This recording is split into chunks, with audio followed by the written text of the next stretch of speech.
கர்த்தருடைய நாமம் பரிசுத்தப்படுவதாக.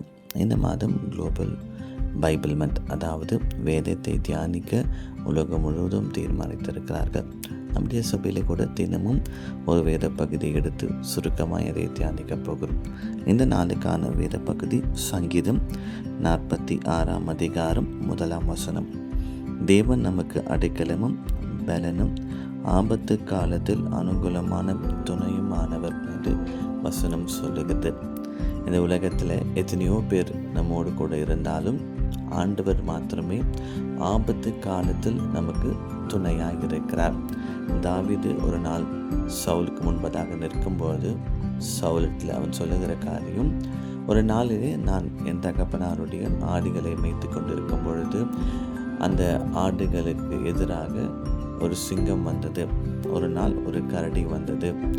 அப்போது ஆண்டவர் எனக்கு பலனை கொடுத்து அந்த சிங்கத்தையும் அந்த கரடியும் மேற்கொள்ள கர்த்தர் கிருபை செய்தார். அப்போ ஆபத்து காலத்தில் கர்த்தர் எனக்கு துணையாக இருந்தார். அப்போ அந்த சிங்கத்தின் கையிலிருந்தும் அந்த கரடியின் கையிலிருந்தும் என்னை தப்புவித்த தேவன் இந்த கோலியாத்தையும் என் கரத்தில் ஒப்பு கொடுப்பார் என்ற ஒரு பெரிய விசுவாச அறிக்கையை செய்கிறான். நம்முடைய வாழ்க்கையில் கூட எத்தனையோ பேர் நம்மோடு கூட இருந்தாலும் கர்த்தரே நமக்கு துணையாக இருக்கிறார். ஒருவேளை இந்த புதிய மாதத்தில் வந்திருக்கிற நமக்கு எப்படிப்பட்ட சவால்கள் இருக்கும் என்று நமக்கு தெரியாது, எப்படிப்பட்ட காரியங்களை நாம் எதிர்கொள்ள வேண்டியிருக்கும் என்று நமக்கு தெரியாது. ஆனால் உங்களுக்கும் எனக்கும் ஒரு பெரிய விசுவாசம் இருக்கிறது. தடைகளை உடைக்கிற தேவன் நமக்கு முன்னே சென்றிருக்கிறார்.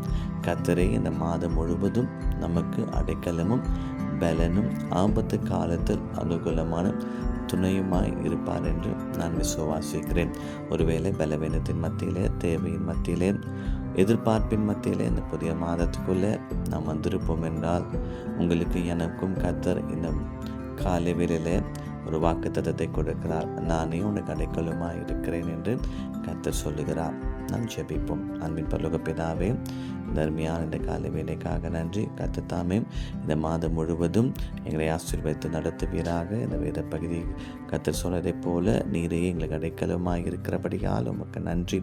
ஒருவேளை இந்த மாதத்தில் எப்படிப்பட்ட சவால்கள் இருக்கும் எங்களுக்கு தெரியாது, ஆனால் கர்த்தர் எங்களுக்கு துணையாக இருக்கிறேன் என்ற விசுவாசத்தோடு நாங்கள் மாதத்தை ஆரம்பிக்கிறோம். கர்த்தர் எங்களை நடத்துவீராக. நன்மையும் கிருபையும் தொடர பண்ணுங்க. இயேசுவின் நாமத்தில் பிதாவே, ஆமேன் ஆமேன். கர்த்தர் தாமே நம்மை ஆசீர்வதித்து நம்மை நடத்துவாராக. ஆமேன் ஆமேன்.